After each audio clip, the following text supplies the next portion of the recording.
allow me to just interject real quick. Of course. This is a pretty unique approach. Welcome to ERP on Tap, your steady flow of everything you want to know about NetSuite and Acumatica. The podcast where we dive into practical tips, expert insights, and real-world examples, exploring the tools, tips, and tricks you need to make your business processes flow like never before.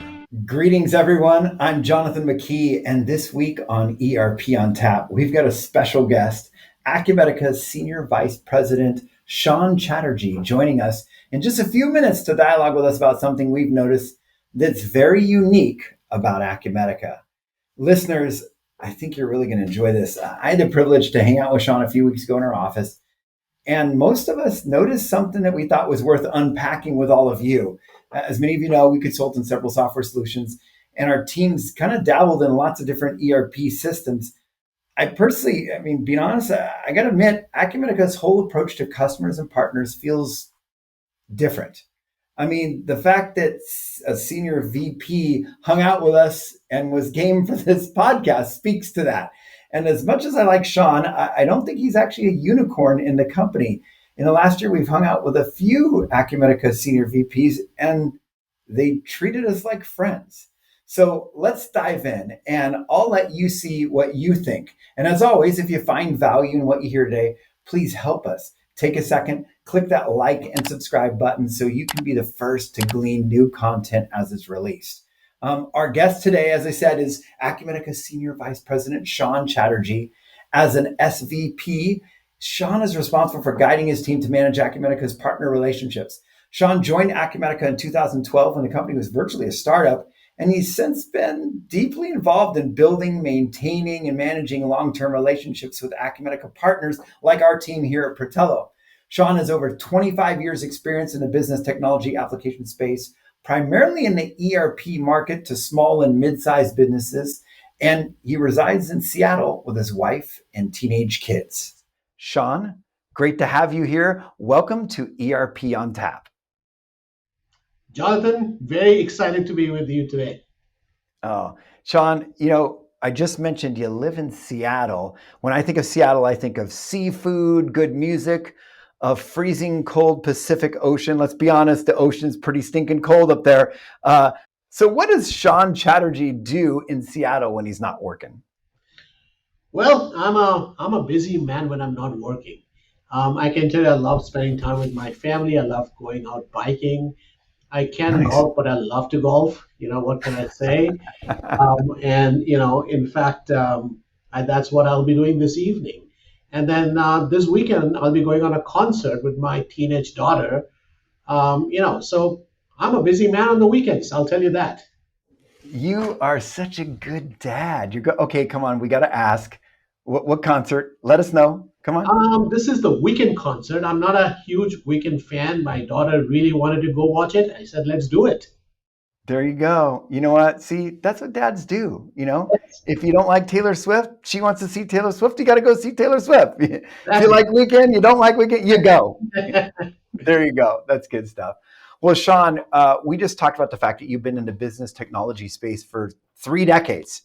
And you've worked with other software companies, Sage, for example, before joining Acumatica in 2012. You said something to me a few weeks ago that resonated with me. And that was that Acumatica's company culture sets them apart. Tell us more about that. Yeah, as you mentioned in the intro, that I've been with the company since 2012. And even today, I'm as excited as I was those years back. The company, and it's, big part of it is the culture. And culture is, the way I think of it is how we work with each other, how we work with our partners. There's a lot of mutual respect. If you look at my team, for example, which is a sales team that manages all of our partners in Americas, we have a lot of collaboration that's going on in the team. It's not so much about individual recognition, I win, you lose. It's more about how can we all win together as a team.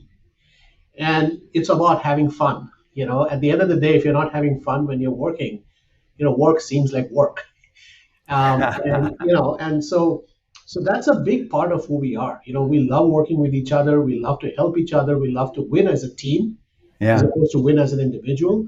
And this culture is, which I'm describing to you within my team, Hmm. it Hmm. naturally goes and spills itself outside when we work with customers, when we work with partners.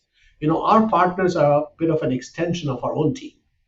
And so that collaboration, that spirit of camaraderie, you're going to find that it naturally spills over. And that's how we work with each other. That's what we work with our partners and customers. Yeah, yeah. And I can just say that we feel that, we do feel like, and I don't know, I'm not on your team there at Acumatica, but as the partner who experiences that firsthand connection, we feel like we're involved, we feel like we're listened to, we feel like we're a part of something. When I hear you talking, I feel like this came from somewhere. And let's be honest, all of us, we have a lens we look through, right? Yes, And I'm thinking that, our lenses are shaped by our prior experiences. So tell me, how did your background, because I know a little bit about your background. You used to do demos on the yes. front lines, and I remember that because there was accountability in that. If you're demoing something and then you're going to be their partner for the long run, you kind of got accountability to, hey, I showed you that and I said it would work. It better work. So how did that shape this community culture lens? Yeah, yeah. So I mean, my background is in the SMB ERP space, and I worked for almost a decade in a mid-market ERP company where I was in sales, but I also used to do my own demos. And there are a few things I learned, in that whole decade of work. The first is the cost of making a mistake in the sales process. So if I'm working with a prospect and I'm doing the demo, I find myself highly accountable for the outcome. Yeah, for So if I sure. miss out a few things during my discovery and I set the wrong expectation, the result can be pretty devastating for a business. And one of the calls that I would be dreading all the time is somebody who is on site doing implementation calling me saying that, Sean, did you promise this? I was always scared of that, and so that brought that level of accountability where we know that as we are selling, we have to make sure that we are selling to the right prospect, we are selling to the right. Mhm. We want to have a great customer because that outcome that they want is so powerful in a business, where we are making a huge impact to their business bottom line in the direction. And if we can do that, you're keeping the promise of ERP alive, right? So to me, Mhm. that is very important. And I remember those lessons I learned, where, things did not go well. And that's how I learned how to make sure that things It do. happens. It happens every once in a while, right? Exactly. The other thing that I learned was, that I was, working as an individual. I was a very strong performer, and I felt like as I, started creating my team, became a leader. One of the things that I really wanted to create was to have that feeling of community and team that I felt I was missing. I was a strong performer, but I did not feel the level of team and community that I wanted. So I had this vision that we are all working together, we are all having fun, we all know what our goal is, and the feeling of achieving a team goal is so much more, fulfilling than just having those individual markers. Yeah. That was Yeah. something that we all work towards that in our team, and hopefully our partners, our customers can also understand and feel that spirit in us. That's cool. That's cool. Well, I tell you what, you talked about wanting to constantly improve this company culture. I think we're on to something here. I'm curious, what now that you're in the midst of this, now that you're in this role as the SVP, your job is I mean, has a lot to do with us as partners and that relationship with us. So what are some of those areas you're investing your time and efforts right now that affects this culture? So let me tell you, within the company, we have an engagement survey with our team, Mhm. within the whole company, in fact, and we take the feedback from our employees very seriously. And so when we have feedback coming from the team that, hey, we need to improve this or we need to improve that, or there are 5 or 7 things that we are doing extremely well, we take that feedback and we create work streams to make sure that things that needs improvement we continuously have a path towards improvement. Now, the Mhm. same kind of feedback that I'm talking about that we are getting from our team, we also do similar surveys with our partners, right? Mhm. And we are Mhm. constantly reassessing that where are we, doing things really well, and where are things that will, require some level of improvement or maybe a little tweaking. And that's something that's always a constant discussion within Acumatica. So as we look into next year, now remember that as we partner with all of the different organizations like yourself, there are, there's a performance angle. We have to make sure that we are both accountable to the outcomes, but at the same Mhm. time, just like I said, it should be fun doing what we do. Yeah, So well, I mean, and Sean, I don't know if you realize this. I mean, I mentioned this in the intro, but allow me to just interject real of quick. course, This is a pretty unique approach. I mean, I think it's exemplified even in just your willingness to openly dialogue with us about this. I mean, you don't treat your partners as less thans. You truly come alongside us in a spirit of collaboration and respect. So, where's that approach from? Tell me more about. Is that a proactive thing when your team meets? I don't see those meetings. Are you guys like, hey guys, here's how we can build into partners? Tell me about this I approach. mean, at the end of the day, to be candid, Jonathan, what we've built is truly unique. We are a true, 100% partner based and partner led organization, right? So I always, think back into, those years in 2013, 2014, when we were getting these new partners to come in. No one knew who Acumatica is or was. You know, our growth has been because of our partners. Today we Hmm. have 10,000 plus customers. We are worldwide. We have got 750 employees approximately. That Hmm. growth is because of our partnership and our partners worldwide. So, we don't forget that. And we know that where we are going to go next is also going to be because of our partners. So, you know, doing anything otherwise, in our view, is being short sighted. So we have Yeah, for created sure. this unique company, which is led, where we are going to market with our partners 100%. We have a bunch of really strong partners worldwide. Why would we want to do anything different? So we have to make sure that we Yeah. are growing with these partners. We are making sure that we are working alongside them, and the main thing is to make sure that we are all driving towards the same goal, and we are looking at the outcomes that has the similar win-win for all of us, right? I'm thinking about this because it's interesting. Obviously there's ERP systems out there that where the company culture has different options for who can sell and implement it. There's companies out there where they have kind of their direct salespeople, and then they also have partners. And sometimes there's a difference in the culture between I'm getting it directly from the ERP company versus the partners, and sometimes one or the other feels like the other is better. You guys chose to go with just partners, which is interesting because you talked about how in your past you used to be hands-on in the front line doing demos, and it's interesting because I know this because this is the way we work.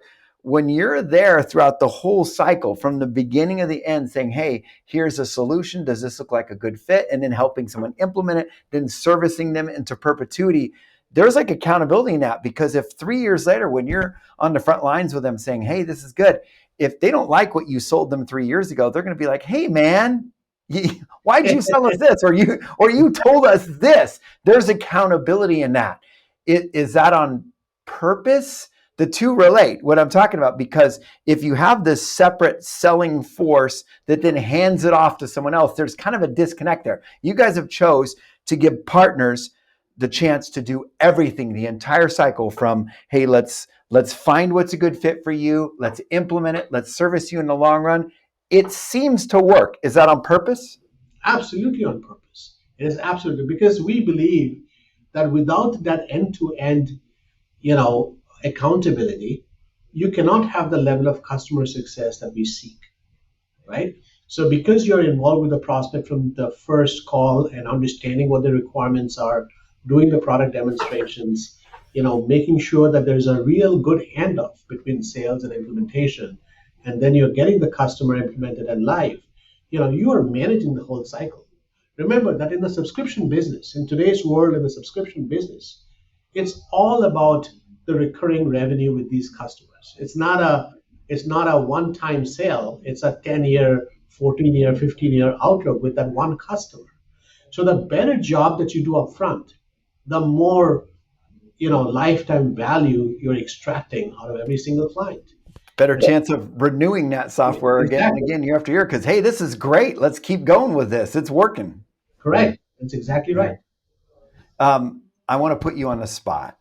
Our listeners hearing this, many of them, I mean, some of them work in very small companies, some work in maybe big companies or organizations.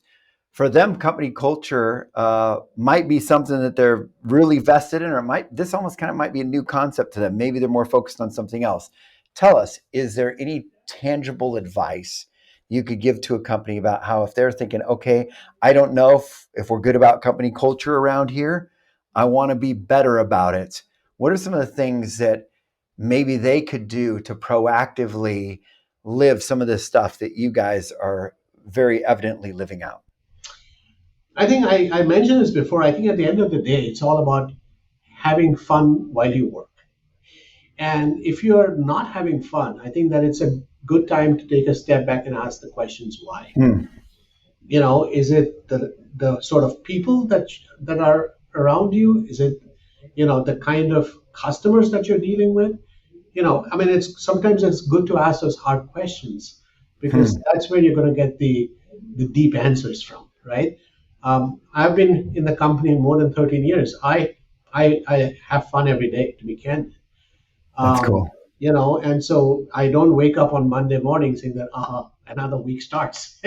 so, so yeah, that's the most important thing. It's about having fun doing what you do every day because you're going to be doing that for a long time.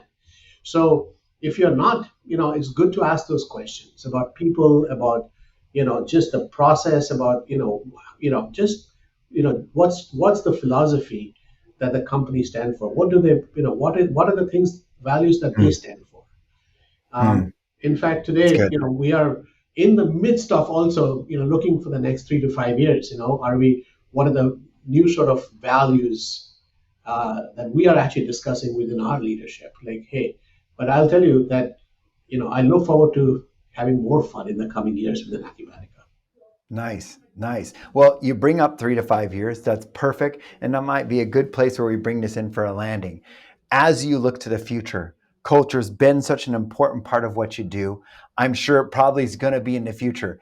In these discussions, having fun's obviously one of those.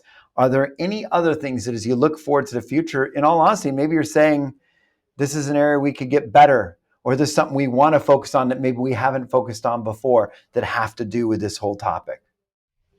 You know, I wouldn't say, but can do better, but it's something that we need to do more of, which is Okay. as a company, we are very diverse in terms of locations. If you think about, I'm in Seattle, we have a bunch of folks in this office. I come to office every day, but I don't have many team members in this office. We are really in different parts of the country. Hmm. And then we have some folks in Canada. So the one thing that I really want to do is to make sure that we have enough FaceTime together, in the span of a year. So I'm trying to look ahead and say that how can we be much more thoughtful about the times that we get together? How can we meet more in person and have a good time? We Yeah. obviously meet during the summit, and starting to the 2026, the summit is going to be in Seattle. So that is a natural place where everybody meets. But more than that, where and how can we meet more often? Where and how can we spend more time together? That's one thing that Hmm. I'm thinking about more and more. It's amazing the research on that because as much as it's convenient to do the screen to screen relationships, and let's be honest, in a lot of we have a lot of people on our Portello team. We're in all 4 time zones in the U.S. We're in Europe, and we've got people that live in Wisconsin. Ikra, who's on this podcast, lives in Florida. I mean, we're all over the place. But what we do is we realize, hey, you know what? Getting face to face has value, and there's something in face to face connection over dinner talking with each other that you don't get on that Zoom meeting.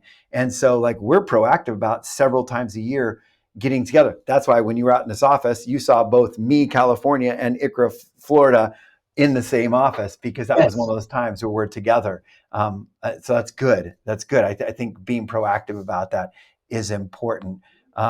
Shawn, I appreciate your time. I mean, we appreciate this kind of behind the scenes peek at Acumatica's company culture. It's nice to hear the heart of what you guys live out day to day. Thank you so much for spending time with us. Of course. No, thank you. Yeah, no, we appreciate you. Listeners, what about you? I mean, how significant is company culture to you and your company? Acumatica users, which of these have you seen and modeled? Or honestly, is there something you wish you could see more of? Let us know. Get in the comments, get in the chat, let us know. And those are still searching for the right ERP. Which of these are the most important to you? We'd love to hear from you. So jump in the comment section and let us know.